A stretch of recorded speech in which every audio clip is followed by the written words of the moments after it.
Blood trickled down Matthew Donovan's arm as the panel he'd been repairing gave way with a sharp snap. The sound of clattering metal echoed through the Academy's engineering lab, drawing the attention of every alien student present. Matthew grimaced, glancing at the 3-inch gash on his forearm, and reached for a rag from his back pocket. "It's fine," he muttered, pressing the cloth against his wound. "Just a scrape." The reaction from the 12 Xorlani students was immediate and alarming. Shrieks of horror filled the room as the blue-skinned humanoids backed away, their large luminescent eyes widening to nearly twice their normal size. "Professor Donovan is dying," cried Venick, the tallest of the group, his voice warbling in distress as his 6-fingered hands trembled. "Someone contact medical services." Matthew looked up in confusion. "What? No, I'm not. The human is hemorrhaging vital fluids." Another student, Lurax, announced in panic. Her cranial ridges had darkened to a deep indigo, the Xorlani equivalent of turning pale. "Emergency protocols must be activated." Before Matthew could protest further, Zenter, one of his most dedicated students, had already activated the classroom's emergency beacon. Red lights began flashing overhead, and a computerized voice announced, "Medical emergency in Engineering Lab 4. All personnel clear the area. Quarantine protocols initiating." "For crying out loud," Matthew said, standing up from his crouched position by the broken panel. "It's just a minor cut. Look, it's barely bleeding anymore." But his words fell on deaf ears as the students backed further away, some covering their breathing apparatus, others turning their faces away as if they couldn't bear to witness his imminent demise. The lab doors hissed open, and 2 Medusan medical officers rushed in, their serpentine lower bodies propelling them forward with alarming speed. Their forearms carried various pieces of equipment that Matthew didn't recognize. "Stand back," the lead medic commanded, her voice amplified through her translator. "Human biological contamination possible." Matthew rolled his eyes. "This is ridiculous. I just cut myself on the panel. It's a scratch." The second medic, a male with darker scales, approached cautiously. "Human, you are experiencing a significant loss of bodily fluid. Our scanners indicate tissue damage. Please remain still while we apply emergency treatment." "I'm telling you it's nothing," Matthew insisted, but the medics were already preparing some kind of gel-like substance in a containment field. Venick, who had somewhat recovered from his initial shock, addressed the rest of the class. "I read about this in xenobiology. Humans are filled with pressurized red fluid. Once the containment barrier, what they call skin, is breached, they can empty completely within minutes." Matthew couldn't help but laugh. "That's not how human physiology works at all. We don't just empty out from a small cut." The lead medic turned to him with what appeared to be sympathy in her compound eyes. "Human denial is a documented response to traumatic injury. It's a psychological defense mechanism." By now, the bleeding had already stopped, and Matthew tried again to explain. "Look, human skin has multiple layers. This cut only went through the epidermis and a bit of the dermis. The blood vessels affected are tiny. The bleeding stops on its own through clotting." The medical officers exchanged glances that Matthew had come to recognize as skepticism. "Nevertheless," the male medic said, "standard protocol requires treatment for any breach of a biological containment system." Matthew sighed and relented, holding out his arm. "Fine. Go ahead." The gel they applied felt cool and tingled slightly. Within seconds, the cut seemed to close completely, leaving only a faint pink line. "There," Matthew said. "All better. Can we get back to the lesson now?" The students, who had been watching the proceedings with horrified fascination, didn't move. Zenter, whose skin had paled to an almost white blue, raised a trembling hand. "Professor, should we not cancel class so you can receive proper medical attention? The xenophysiology texts suggest humans require extended recovery periods following trauma." Matthew looked around at the concerned faces of his students. He'd been teaching at the Intergalactic Academy of Sciences for nearly 2 years now, but cultural misunderstandings still occurred regularly. This was certainly one of the more dramatic instances. "I appreciate your concern, but human bodies are actually quite good at healing minor injuries. This isn't even going to leave a scar." The students murmured among themselves, clearly unconvinced. "Perhaps," suggested the female medic, "this could be an educational opportunity." The students are clearly interested in human physiology. Matthew considered this. "You know what?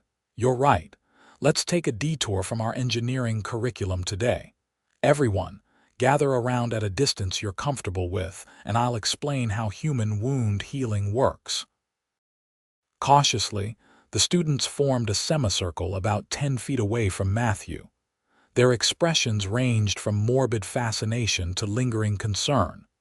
"First of all," Matthew began, "human skin is an organ, our largest one, in fact. It has multiple layers and functions as a barrier against infection and environmental hazards. When it gets damaged, like my little scrape here, it triggers a healing process." "But the red fluid," Lurax said, her voice quavering. "It was escaping. That's blood," Matthew explained patiently. "And yes, blood is essential to our survival, but we have about 5 liters of it in our bodies. The amount I lost today was probably less than a teaspoon." The students looked at each other in disbelief. "Professor," Vennick said hesitantly, "on our homeworld, any breach of the external membrane is potentially fatal. The loss of vital fluids leads to system shutdown within minutes." Suddenly, Matthew understood their reaction better. "Ah, I see. Xorlani physiology is different." "Your bodily fluids are under much higher pressure, aren't they?" Vennick nodded solemnly. "Yes, and our circulatory system lacks the— what did you call it? Clotting," Matthew supplied. "Human blood contains platelets and other factors that form clots to stop bleeding. It's an automatic response." The 2 medical officers, who had been listening with interest, now stepped forward. "Perhaps a visual aid would help," suggested the female medic. She activated a holographic projector on her wrist device, displaying a detailed cross-section of human skin and the underlying tissues. "As Professor Donovan explained, human integument has remarkable self-repair capabilities," she explained, manipulating the image to demonstrate the clotting process. "Unlike Xorlani or Medusan physiology, humans can sustain minor breaches without significant risk." The students watched, entranced by the holographic demonstration. "That's fascinating," Zenter said, his color returning to normal. "But does it not hurt?" Matthew shrugged. "A little, but it's more of an annoyance than anything else." This prompted another round of murmurs among the students. "Pain tolerance varies widely across species," the male medic added. "Humans fall somewhere in the middle of the galactic spectrum." "Exactly," Matthew agreed. "So while I appreciate your concern, there was never any danger. Now, shall we get back to our lesson on propulsion systems?"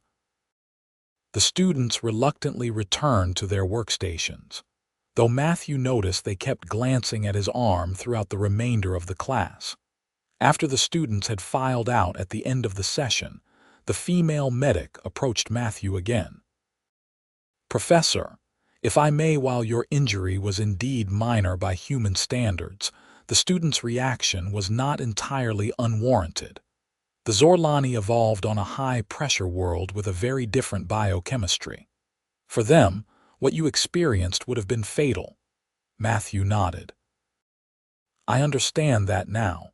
I should probably include some basic human physiology in my introduction at the beginning of each term. That would be wise, she agreed.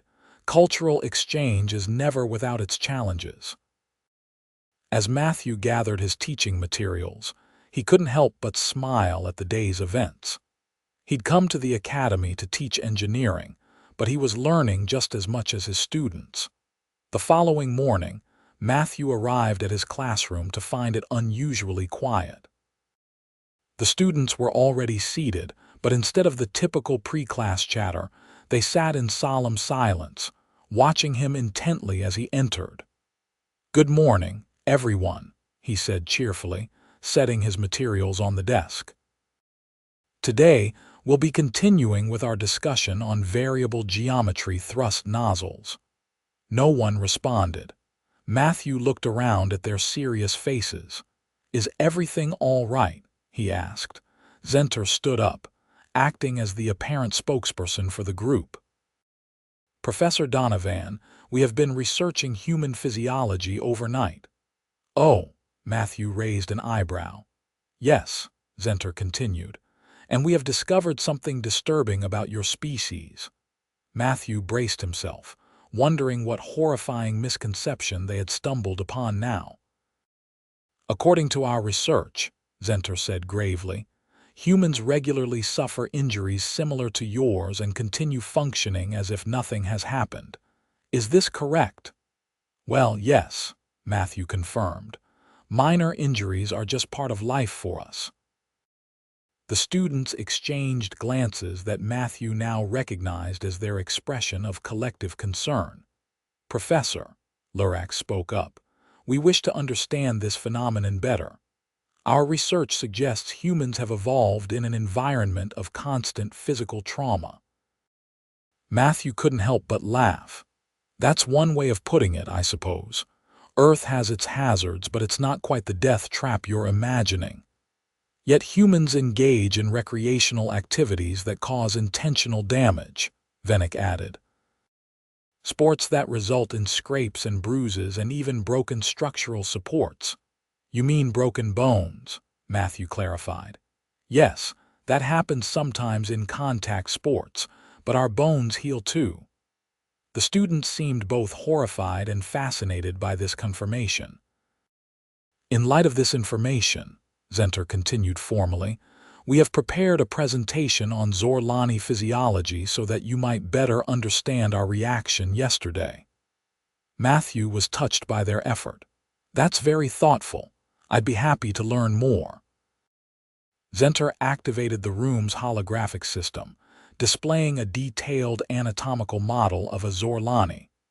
The blue-skinned figure rotated slowly, with various systems highlighted in different colors. "As you can see," Zenter explained, "our external membrane is a single continuous organ. Unlike human skin, it does not have layers that can be damaged independently. Any breach, no matter how small, creates a critical pressure differential." The hologram demonstrated this with a small puncture, showing how the Xorlani's internal fluids would rapidly evacuate through even a tiny hole. "Without immediate medical intervention," Zenter continued solemnly, "even a minor breach is fatal within minutes." Matthew nodded, understanding their reaction to his injury much better now. "That explains a lot. Thank you for sharing this with me." "There's more," Lurax added, standing to take over the presentation. "Our circulatory system operates under precisely maintained pressure. We lack the autonomous clotting mechanism you described." The hologram shifted to show the Xorlani circulatory system, a complex network of vessels that looked more like a grid than the branching structure of human blood vessels. "I see," Matthew said, genuinely intrigued. "So your bodies evolved for a different set of challenges than ours did." "Precisely," Lurax confirmed. "While humans appear to have evolved to withstand and recover from physical trauma, Xorlani evolved to avoid it entirely. Our reflexes and sensory systems are highly attuned to potential membrane breaches." Which is why you all reacted so strongly to my cut, Matthew concluded. The students nodded in unison.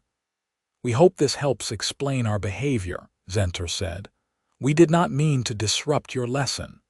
Matthew smiled warmly at his students. No apology necessary. This is exactly what the Academy is about, learning from each other. I'm grateful for this exchange. Then, Venick asked hesitantly, you are not offended by our reaction? Not at all, Matthew assured them. In fact, I'm touched by your concern. The tension in the room visibly dissolved, the students' colors brightening to their normal vivid blue. Now, Matthew said, turning to the engineering diagrams he'd prepared, shall we get back to those thrust nozzles? The class proceeded normally after that, though Matthew noticed his students seemed more engaged than usual, perhaps due to their newfound understanding. As the weeks passed, the incident became something of a cultural touchstone in Matthew's class. Occasionally, when explaining a particularly complex engineering concept, he would use analogies relating to human and Xorlani physiological differences to illustrate his points. Then, about a month after the scrape incident, as Matthew had come to think of it, something unexpected happened. He was demonstrating the proper technique for calibrating a particle accelerator when the device malfunctioned, emitting a bright flash of energy. Matthew jumped back, but not before the energy discharge grazed his hand. He winced, looking down to see a reddened patch of skin on his palm. Minor burn, he announced quickly before his students could panic. First degree only, no need for concern. But instead of the expected alarm, his students remained calm. Zenter approached with what appeared to be a small medical kit.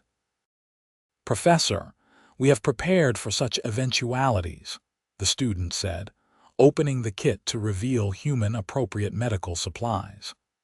Our research indicates a cooling gel would be appropriate for this type of thermal injury. Matthew was speechless as Zenter carefully applied the gel to his burned palm. We have been studying human first aid, Lurax explained from her workstation. After our previous overreaction. That's incredibly thoughtful, Matthew said, genuinely moved by their consideration. We understood that while such injuries are not immediately life-threatening to humans, they can cause discomfort and potentially lead to complications if not treated properly. Venick added. Matthew looked around at his students, seeing them in a new light. They hadn't just accepted his explanation about human physiology, they had taken it upon themselves to learn how to help if he was injured again. Thank you, he said simply. This means a lot to me. The moment was interrupted by a commotion at the classroom door. Another instructor, Professor Threlk, a Caxtonian with 4 arms and iridescent skin, burst in with unusual urgency. Professor Donovan, Threlk said, his voice tense. There's been an accident in the anti-gravity laboratory. A human exchange student was involved. Matthew's heart sank. How bad? Bad enough, Threlk replied grimly. The medical team is requesting another human's assistance, something about blood compatibility. Matthew turned to his class. I need to go. Please review the calibration procedures until I return. Without waiting for a response, he followed Professor Threlk out of the classroom and through the academy's gleaming corridors. They moved quickly, Threlk's 4 arms gesturing nervously as he explained the situation. A gravitational stabilizer failed during a routine experiment. The human student, Kevin, I believe, was caught in the fluctuation field. He sustained multiple lacerations when equipment was pulled into the field's vortex. Matthew frowned. How serious are we talking? By Xorlani standards, catastrophic, Threlk admitted. By human standards. I'm not qualified to say. They arrived at the medical wing, where the doors parted automatically. Inside, the Academy's chief medical officer, Dr. Pelax, A medicine like the medics who had treated Matthew's cut was directing a team of medical personnel around a bed. On the bed lay a young man, perhaps 20 years old, with several visible cuts on his arms and face. His academy uniform was torn and stained with blood, but he was conscious and appeared to be arguing with the medical staff. "Telling you, I don't need surgery," the student was insisting as Matthew approached. "These are just cuts. Clean them, stitch the bigger ones, and I'll be fine."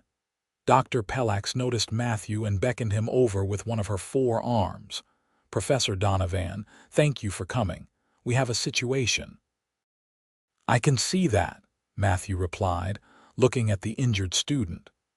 "What's the problem exactly?" Dr. Pelax lowered her voice. "The human student has sustained multiple lacerations. Our scans indicate no damage to major vessels or organs, but there is considerable blood loss. He refuses our recommendation for surgical intervention, claiming his injuries are minor." Matthew approached the bed. "Hi there. I'm Matthew Donovan, engineering professor, and you are Kevin Mitchell," the young man replied, wincing as a medical technician dabbed at a cut on his forehead. "Exchange student from Earth University. And I'm trying to explain to these doctors that humans don't need surgery for a few cuts." Matthew examined Kevin's injuries more carefully. There were several lacerations, the largest being about 4 inches long on his forearm, similar to where Matthew had cut himself a month earlier, though deeper. It had already been cleaned and covered with a clear medical film. The other cuts were smaller, one on his cheek, another on his other arm, and what looked like a few more through the torn uniform on his torso. "How much blood would you estimate he's lost?" Matthew asked Dr. Pelax. "Approximately 500 milliliters," she replied promptly. Matthew nodded. That was significant but not critical. And his vital signs, elevated heart rate, slightly lowered blood pressure, within acceptable parameters for humans under stress, according to our database. Kevin looked at Matthew pleadingly. "Can you please tell them I don't need to be cut open? They keep talking about internal repair and membrane reconstruction or something." Matthew turned to Dr. Pelax. "Doctor, I believe there's a misunderstanding about human physiology here. These injuries, while certainly painful and requiring treatment, don't necessitate surgical intervention by human medical standards." Dr. Pelax's compound eyes narrowed slightly. "Professor Donovan, with all due respect, this is considerably more severe than your minor incident last month. The patient has multiple breaches of his external membrane and significant fluid loss."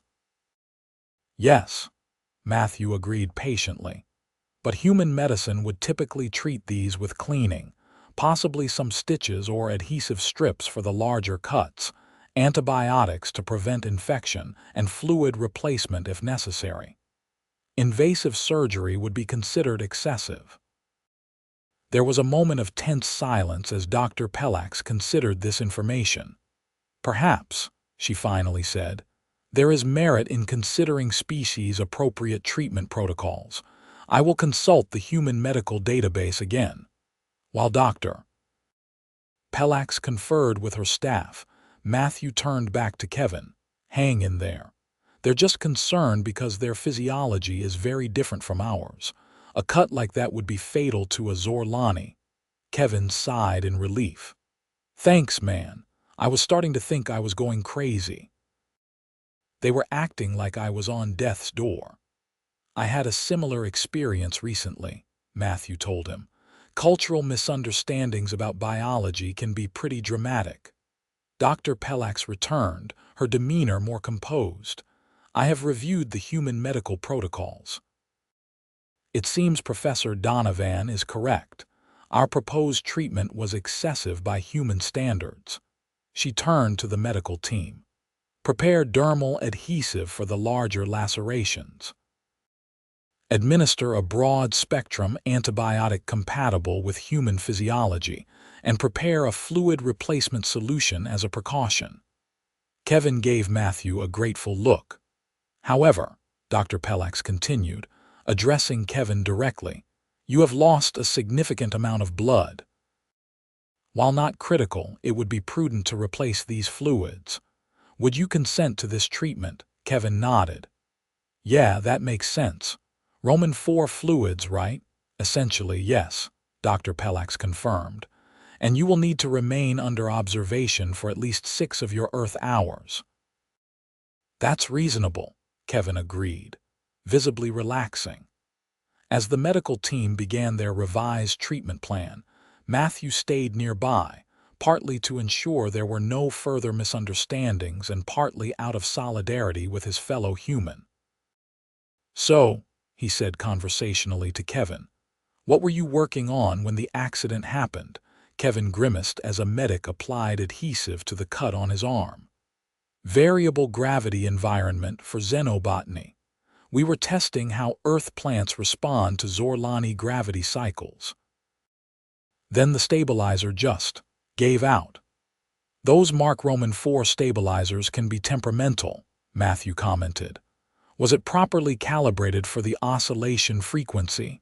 That's the thing, Kevin said, becoming animated despite his injuries. We had it set according to the manual, but I think there's a fundamental flaw in the design. The resonance pattern doesn't account for harmonic interference from organic material. Despite the circumstances, Matthew found himself drawn into the technical discussion. You know, I've noticed something similar in the engineering lab. The calibration algorithms seem optimized for inorganic matter. Their conversation continued as Kevin's treatment progressed, delving into engineering principles and potential modifications to the gravitational stabilizers. The medical staff worked efficiently around them, occasionally asking questions about human physiology when uncertain. After about an hour, Kevin was looking much better. His cuts had been properly treated with dermal adhesive, he had received antibiotics, and a fluid replacement drip was steadily replenishing his lost blood volume. Dr. Pelax approached again, studying a holographic display of Kevin's vital signs. Your condition is stabilizing nicely. The human healing process is quite remarkable in its efficiency. Thanks, Kevin said. Sorry if I was difficult earlier. I just didn't understand why everyone was so alarmed. No apology necessary, Dr. Pelax assured him. This has been an educational experience for my staff as well. Interspecies medicine presents unique challenges. Matthew checked the time. I should get back to my class. They're probably wondering what happened. Of course, Dr. Pelax said. Thank you for your assistance, Professor. As Matthew turned to leave, Kevin called after him. Hey, Professor Donovan. Thanks for the save. Maybe we could talk more about those stabilizer modifications sometime. Matthew smiled. I'd like that. My students might be interested in your findings too. Once you're recovered, stop by the engineering lab. When Matthew returned to his classroom, he found his students working diligently on the calibration exercises he'd left them with. They looked up expectantly as he entered. Is the other human going to survive? Zenter asked immediately, voicing the concern evident on all their faces. Matthew smiled reassuringly. Yes, he's going to be fine. His injuries were more extensive than my little scrape, but still well within the human body's capacity to heal. The relief in the room was palpable. What happened exactly? Lurax inquired. A gravitational stabilizer malfunction, Matthew explained, which, coincidentally, relates to our current module on field harmonics. He proceeded to use the accident as a teaching moment, explaining how the principles they were studying applied to real-world scenarios and the importance of proper safety protocols. The students were unusually engaged, asking thoughtful questions not just about the engineering aspects, but also about how different species might be affected by similar accidents. As the class drew to a close, Venick raised a hand. "Professor, we have been discussing something among ourselves. We would like to propose a project." "What kind of project?" Matthew asked.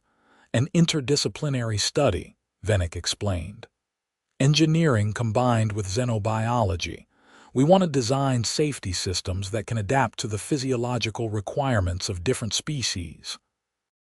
Matthew was impressed by the initiative. "That sounds like an excellent idea.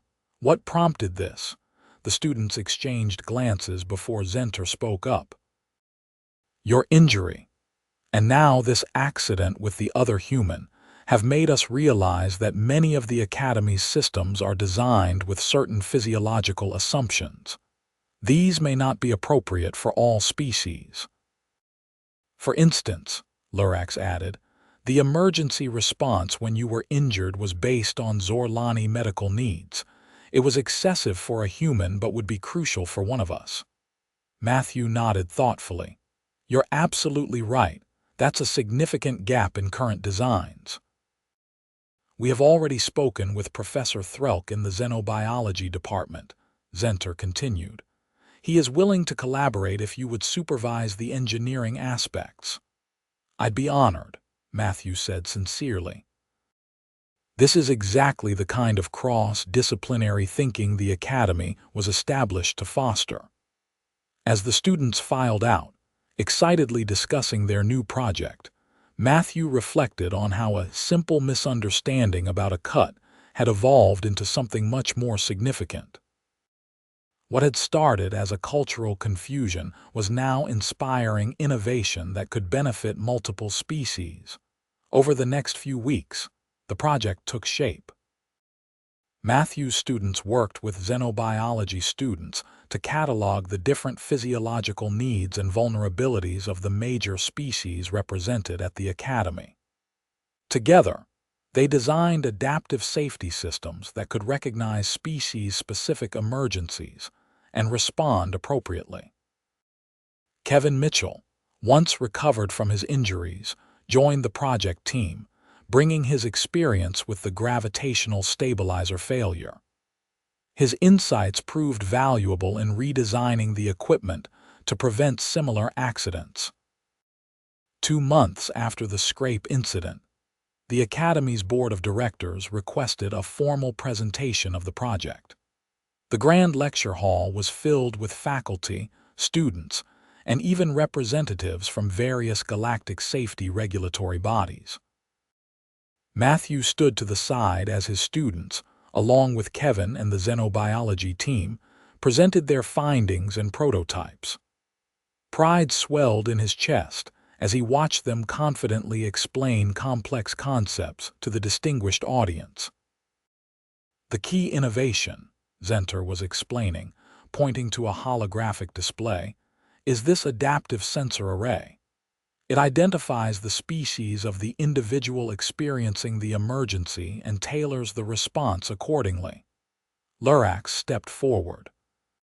"For example, if a Xorlani suffers a membrane breach, the system immediately deploys high-pressure sealant and summons medical assistance with the highest urgency."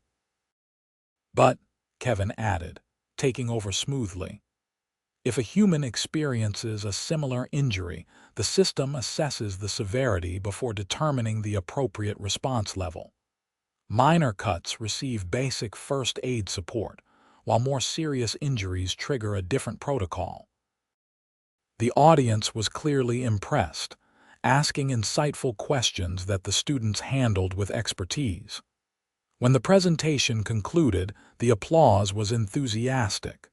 The Academy's chancellor, a tall Arcturian with silvery skin, approached the team. "This is precisely the kind of innovation we hope to foster here. Different perspectives coming together to create solutions that honor the diversity of life in our galaxy." After the formal reception that followed, Matthew found himself standing with Kevin and his core group of Xorlani students, enjoying a moment of quiet pride in their achievement. "You know," Kevin said, "when I first came to the academy, I was worried about fitting in. Being one of the only humans here was intimidating." "I felt the same when I first arrived," Matthew admitted. "But now," Kevin continued, "I realize that our differences aren't obstacles, they are opportunities. If we were all the same, we'd never have identified this problem, let alone solved it." Zenter, who had been listening, nodded thoughtfully. "On my homeworld there is a saying, 'In the pattern of the stars, each light has its place.' I believe this is what it means that diversity creates a more complete whole." "I like that," Matthew said.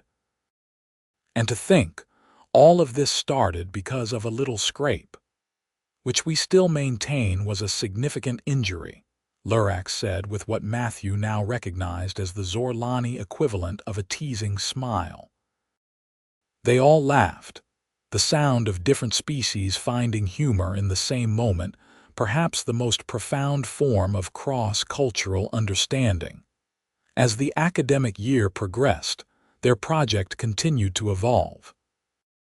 The adaptive safety systems were implemented throughout the academy, and several galactic corporations expressed interest in adapting the technology for commercial use. What had begun as a cultural misunderstanding had transformed into an opportunity for growth and innovation. Matthew often thought about how his minor injury had sparked a chain of events that led to meaningful change, a reminder that, in the vast diversity of the universe, even the smallest interactions could have far-reaching consequences. By the year's end, the Academy recognized the team with its highest honor for innovation. As Matthew stood with his students, watching them receive acknowledgement for their work, he reflected on how far they had all come. They had learned far more than engineering principles. They had learned about each other, about the fundamental differences that made each species unique, and the common ground that united them across the stars. And perhaps most importantly, they had learned that understanding those differences wasn't just about tolerance or accommodation. It was about recognizing the strength that comes from diversity. As for the Xorlani students, they still winced whenever Matthew got so much as a paper cut. Some reactions were too deeply ingrained to change completely. But now, those moments were met with knowing smiles rather than panic, a shared acknowledgement of their journey together. In the end, what Matthew had dismissed as just a scrape had indeed been much more. Not a mortal wound, certainly, but a beginning and opening that had allowed different worlds to understand each other just a little bit better.